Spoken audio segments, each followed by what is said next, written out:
Assalamualaikum warahmatullahi wabarakatuh. Jumpa lagi dengan channel Suyek. Kali ini saya akan membawakan cerita horor yang berjudul Kesurupan Massal di Pesantren. Oke teman-teman, kita langsung ke ceritanya.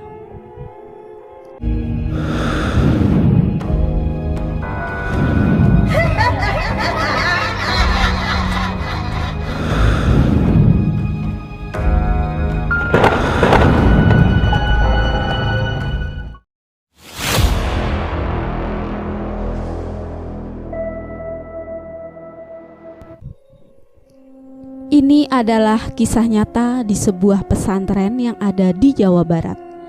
Sebut saja namanya Vira. Vira merupakan santri baru salah satu pondok pesantren di Jawa Barat. Sebenarnya keinginan untuk masuk pesantren merupakan saran dari kedua orang tuanya, terutama Ibu Vira. Melihat perkembangan zaman yang semakin tergerus oleh globalisasi, orang tua Vira khawatir jika putrinya juga terjebak dalam arus globalisasi tersebut. Akhirnya mau tidak mau Vira dimasukkan ke sebuah pesantren yang khusus memperdalam Al-Quran seperti tahfidz dan lain-lain. Awal masuk pesantren, Vira masih belum bisa beradaptasi dengan baik. Bahkan dirinya sendiri sempat merasakan tidak nyaman dan tidak betah karena beberapa hal seperti tempat tidur, makan, mandi, dan teman-teman satu kamarnya. Di pesantren ini seluruh santri harus tidur di bawah jam 12 malam. Tepat di jam itu akan ada pengurus yang berkeliling untuk mengecek setiap kamar santri. Namun bukan itu yang ditakutkan oleh pengurus sebenarnya, melainkan ada sebuah mitos yang dipercaya jika ada santri yang belum tidur di atas jam 12, maka dia akan diikuti oleh Ningsih, santri hoib di pesantren itu. Siapa itu Ningsih? Ningsih adalah sesosok wanita dengan wajah yang rusak dan rambut yang panjang hingga menyentuh lantai. Katanya, jika seseorang diikuti Ningsih, maka hidupnya tidak akan tenang. Bahkan jika boyong atau keluar dari pesantren sekalipun, orang itu tetap diikuti. Suatu hari Vira susah tidur. Ia sendiri menyadari bahwa matanya sulit sekali untuk memejamkan mata. Untuk membuat matanya cepat terpejam, Vira pun pergi ke kamar mandi untuk berwudu. Padahal di pesantren sudah masuk jam tidur dan pengurus sudah berkeliling, namun Vira tetap menuju ke kamar mandi. Saat dia sudah berada di kamar mandi, Vira melihat seorang wanita memasuki kamar mandi dengan rambut yang sangat panjang. Vira terkejut saat melihat rambut itu. Ia sendiri merasa ada yang aneh dengan wanita itu. Pasalnya, tidak ada seorang pun santriwati yang berani melepas jilbab walau malam sekalipun di luaran kamar. Vira terus mengikuti wanita itu dan mencari tahu siapa yang memasuki kamar mandi tersebut. Ketika dirinya sudah berada di depan kamar mandi yang dimasuki oleh wanita itu, Vira pun berkata, "Di dalam siapa?" tanya Vira. Tak ada jawaban atau sahutan dari dalam kamar mandi. Vira pun menyentuh pintu kamar mandi yang mungkin saja terkunci. Namun dirinya merasa tidak ada yang mengganjal pintu itu hingga terlihat sedikit celah dari luar. "Mbak, pintunya gak dikunci?" tanya Vira. Vira menatap sekeliling kamar mandi. Ia merasa ada yang kurang beres. Hawanya semakin berbeda saat dia merasakan angin malam yang menusuk hingga ke tubuhnya. "Mbak, jangan lupa pintunya dikunci," tanya Vira. Vira pun pergi meninggalkan kamar mandi itu. Namun baru saja beberapa langkah dari tempat semula, Vira mendengar suara wanita namun dengan nada yang sangat berat. "Terima kasih." Tubuh Vira membeku secara tiba-tiba. Ia tidak bisa bergerak. Pintu kamar mandi terbuka dengan sendirinya. Sret, sret. Terdengar suara jelas gesekan rambut yang menyentuh lantai. Vira memaksa untuk menggerakkan kepalanya ke arah belakang. Ia ingin tahu siapa wanita itu. Apakah ia manusia, jin, atau setan? Vira pun menggerakkan kepalanya ke arah belakang dengan perlahan. Pandangannya mengarah kepada sosok wanita dengan rambut yang sangat panjang dan pinggul yang sangat besar serta melangkah menuju ke arahnya. "Qul a'udzu birabbin nas." Katakanlah aku berlindung kepada Robnya, ucap Vira sambil meneteskan air mata. Sosok itu mendekatinya. Ia merasa mungkin sosok itu sangat kuat dan bagaimana mungkin bacaannya tidak mempan terhadap sosok itu. Malikin Nas. Sedikit demi sedikit tubuh Vira sudah bisa digerakkan. Vira merasa kakinya sudah cukup ringan untuk berjalan mundur. Anehnya, mengapa sosok itu terus berjalan ke arahnya?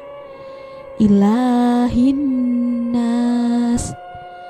Namun saat Vira ingin melanjutkan ayat selanjutnya, ada salah satu pengurus Vira melihat. "Hei kamu lagi ngapain?" tanya pengurus itu. Vira menengok ke arah pengurus itu dan berteriak, "Tolong saya!" Vira diseret menuju ke arah belakang kamar mandi. Para pengurus yang melihat Vira diseret oleh sesuatu tak kasat mata langsung berlari ke arah Vira. Vira ditemukan tidak sadarkan diri dengan kepala berkucuran darah. Tragedi Vira ini menjadi obrolan para pengurus serta seluruh jajaran pesantren. Mereka langsung membuat rapat terbuka terhadap para santri untuk memberitahukan tentang sosok wanita berambut panjang yang disebut Ningsih. Semenjak kejadian itu, Vira seringkali mengalami kesurupan. Ia terkadang marah-marah tidak jelas, mengamuk, memukuli tembok, mencakar teman-temannya, dan masih banyak hal lainnya. Kedua orang tua Vira yang mengetahui hal itu langsung menuju ke pesantren dan melihat secara langsung kondisi anaknya. Hal ini benar-benar ditakuti oleh kedua orang tuanya terhadap Vira jika sosok itu terus mengikutinya. Alhasil, kedua orang tua Vira pun melapor kejadian ini kepada kiai dari pesantren itu. Mula-mula pesantren merespon dengan baik karena kemungkinan besar Vira telah disukai oleh sosok santri Ghaib yang bernama Ningsih. Namun saat dimana Vira benar-benar tidak sadarkan diri dan mengamuk hingga memukuli beberapa santri, pihak pesantren pun mengadakan ruqyah massal. Ruqyah massal ini dilakukan di aula pesantren. Seluruh santri, pengurus, keluarga kiai, serta kedua orang tua Vira dikumpulkan di aula. Vira diletakkan di tengah-tengah mereka semua.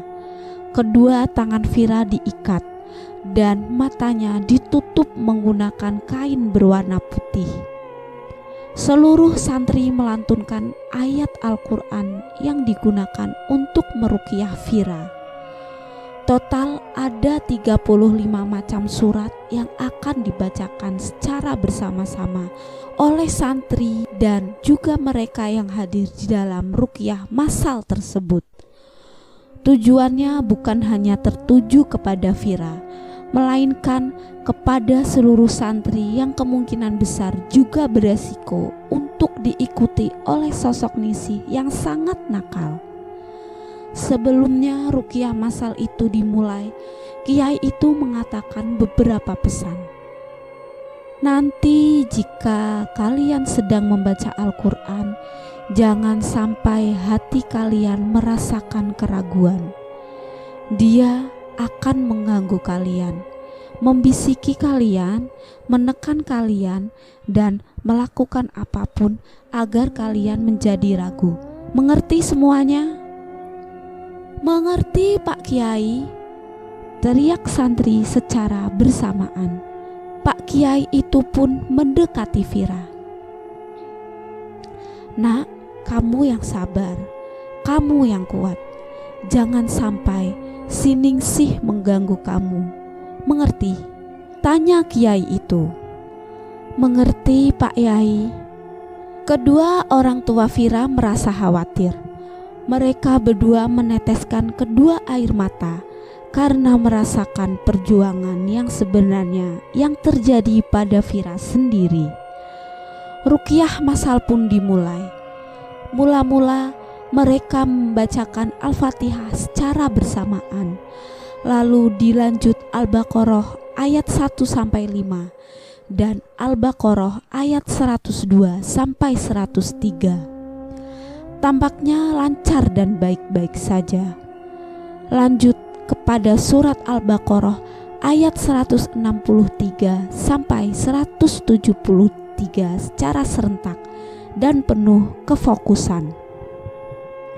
Vira mulai merasakan sesuatu. Pundaknya terasa berat. Lantunan ayat suci Al-Quran itu menggema ke seluruh ruangan. Masih dalam surat yang sama, mereka semua melantunkan Al-Baqarah ayat 255 sampai 257. Beberapa santri mulai merasakan sesuatu yang aneh. Ia merasakan ada hembusan angin di telinganya, seperti ada seseorang yang meniup angin ke telinganya. Namun semuanya masih dalam kategori aman. Hanya saja tangan Vira mulai menggenggam seperti ingin menghajar. Kiai itu melihat respon yang jelas dari Vira. Ia kemudian melantangkan suaranya sebagai pertanda kepada seluruh santri untuk mengeraskan kembali bacaannya. Tiba-tiba di saat sudah berada di pertengahan surat, Vira tertawa berat hingga membuat beberapa santri terkejut. Wah, hahaha, kalian mulai ragu kan? Teriak Vira ketika membalikkan badan dan menunjuk ke beberapa santri yang sempat terkejut itu. Kiai itu kembali melantangkan suaranya agar semua santri tetap fokus. Ibu Vira yang melihat dengan jelas anaknya tertawa mengerikan itu sejenak menghentikan bacaannya. Namun Bapak Vira menepuk bagian pundak Ibu Vira agar tetap fokus membacakan ayat-ayat ruqyah. Lampu pesantren tiba-tiba mati menyala tidak jelas. Tawaan Vira semakin kencang hingga membuat beberapa santri menjerit ketakutan. Keadaan semakin kacau. Penutup mata Vira terbuka sendiri. Mata Vira berubah menjadi warna hitam. Urat-uratnya tergambarkan seperti dendam kesumat yang belum dilampiaskan. Alhasil, mereka yang menjerit ketakutan langsung mengalami kesurupan. Kiai itu mengambil instruksi kepada beberapa bagian pengurus untuk menetralisir mereka yang sedang kesurupan. Alhasil, para pengurus itu langsung bergerak cepat untuk menetralisir beberapa santri yang sedang kesurupan. Pandangan kiai itu masih terarah kepada Vira.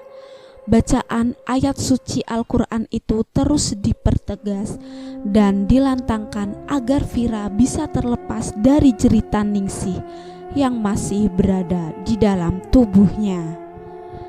Tiba-tiba Vira berdiri dan menggigiti tali yang mengikat kedua tangannya. Ibu Vira langsung berlari ke tempat Vira dan memeluk Vira sambil berkata, "Nak, ini ibu, Kamu masih punya ibu sama bapak. Kamu harus kembali dengan ibu. Tangis ibu Vira. Vira memukul-mukuli perut ibunya dengan menggunakan sikutnya. Dan hal itu membuat ibu Vira merasakan kesakitan.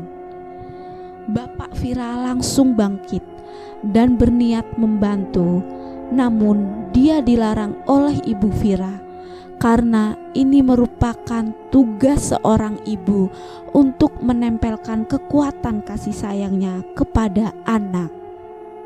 Vira, ibu sayang sama Vira. Ibu tahu kamu gak mau mondok.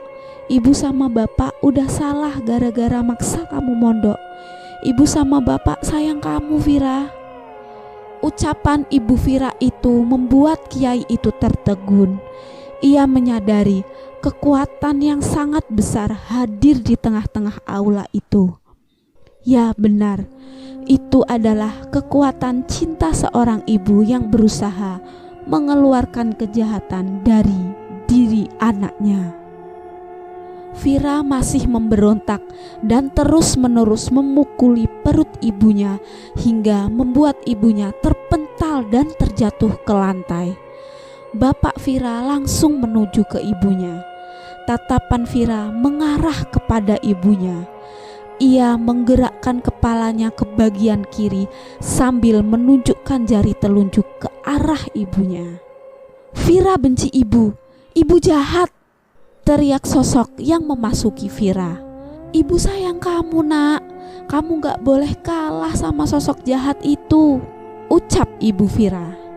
Tiba-tiba Vira memegangi kepalanya. Ia tahu bahwa ada sesuatu yang membuat sosok itu melemah. Kiai itu langsung mengambil alih keadaan. Ia kemudian bangkit dan memegangi kepala Vira sambil melilitkan tasbih ke leher Vira. Qul a'udzu birabbin nas, malikin nas, ilahin nas, min syarril waswasil khannas, alladzi yuwaswisu fil sudurin nas, minal jinnati wan nas. Kiai itu mengakhiri surat terakhir ruqyah yang telah dijalankan. Lampu pesantren menjadi stabil. Kondisi di aula pesantren juga menjadi lebih adem, tidak seperti di saat banyak santri yang kesurupan. Vira pun pingsan. Pengurus putri pesantren itu langsung membawa Vira ke sebuah tempat untuk merebahkan Vira. Malam itu ruqyah sukses dijalankan. Vira berhasil diselamatkan. Sosok Nisih telah hilang dari tubuh Vira. Kedua orang tua Vira juga cukup tenang mengetahui keadaan Vira yang telah membaik. Namun pesantren benar-benar belum aman sepenuhnya. Beberapa santri yang sempat mengalami kesurupan belum juga sadarkan diri. Hari itu seluruh pengurus sibuk untuk menjaga para santri agar serangan-serangan berikutnya tidak terjadi. Lain hal dengan kedua orang tua Vira. Mereka berdua meminta izin kepada Pak Kiai tersebut agar Vira diperbolehkan untuk pulang terlebih dahulu. Alhasil, Pak Kiai itu pun memperbolehkan Vira pulang ke rumah dengan syarat tidak terlalu lama. Hal ini dikarenakan agar Vira tidak ketinggalan pelajaran yang diselenggarakan di pesantren. Akhirnya Vira pun pulang. Namun sebelum mereka beranjak pergi, tiba-tiba Vira mengalami kesurupan lagi. Karena ini ada yang berbeda akan sosok yang memasuki Vira. Sosok yang memasuki Vira itu menangis. Vira jangan dibawa pulang, Vira teman aku, ucap sosok itu yang kemungkinan adalah Ningsih. Ibu Vira pun merasa iba. Ia kemudian memeluk Vira sambil berkata, Vira pulang dulu ya Mbak Ningsih.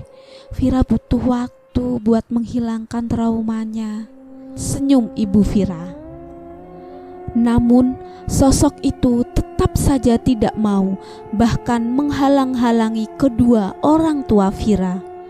Akhirnya dipanggillah Pak Kiai untuk mengeluarkan Ningsih yang masih bersarang di tubuh Vira. "Ningsih, Vira itu anak baik. Jangan sampai setelah dirasuki oleh kamu, Vira menjadi anak yang sulit untuk belajar," ucap Pak Kiai tersebut. Sosok Ningsih menangis dari tubuh Vira. Ia merasa semenjak ada Vira, Ningsih tidak kesepian. Vira seperti teman sendiri bagi Ningsih. Akhirnya dengan terpaksa Ningsih pun dikeluarkan dari tubuh Vira. Agar si Ningsih tidak mengganggu Vira kembali, Pak Kiai itu menyarankan kepada kedua orang tua Vira untuk mengamalkan beberapa bacaan zikir yang harus sering dibaca Vira agar pikirannya tidak kosong. Kedua orang tua Vira melaksanakan apa yang telah disampaikan oleh Pak Kiai. Alhasil, kedua orang tua Vira pun segera membawa Vira untuk dibawa pulang ke rumah. Selama dalam perjalanan pulang, ibu Vira selalu mengajak Vira mengobrol agar pikiran Vira tidak kosong. Karena penasaran, ibu Vira pun menanyakan mengenai sosok Ningsih itu sendiri. "Ningsih itu siapa, Dek?" tanya ibu Vira. "Dia itu dulunya santri, Bu, tapi karena tidak punya teman dan sering dibully, akhirnya ia kabur. Namun saat kabur, ia tertabrak mobil. Sosoknya masih sering kali ke pesantren untuk mengganggu teman-temannya yang telah membuli dan menjauhinya," jelas Vira. Mendengar penjelasan itu, ibu Vira langsung memeluk Vira. Ia takut kejadian Ningsih akan terulang lagi karena arwahnya yang tidak tenang. Semenjak saat itu, ibu Vira membuat pilihan kepada Vira, apakah dirinya akan terus melanjutkan pesantren atau boyong ke rumah. Namun jawaban dari Vira sangat takjub. Vira memilih pesantren untuk belajar ilmu agama, karena menurutnya kejadian tersebut memberikan pengalaman terbaik bagi Vira sendiri agar selalu dekat kepada Allah Subhanahu wa Ta'ala. Kisah Vira ini adalah kisah nyata yang diangkat dari salah satu narasumber saat pesantren di salah satu pesantren di Jawa Barat. Semenjak si Vira kesurupan, dirinya bisa melihat-lihat sesuatu yang tidak nampak. Bahkan ketika dirinya kembali ke pesantren, Vira sempat melihat sosok Ningsih yang sering menangis di kamar mandi karena dirinya merasakan kesepian. Semoga dengan kisah ini, angka bullying di dunia pesantren menjadi menurun, karena dampaknya yang berbahaya bagi psikis dan mental orang-orang di sekitarnya. Amin. Sekian cerita dari saya. Wassalamualaikum warahmatullahi wabarakatuh. See you next time. Bye.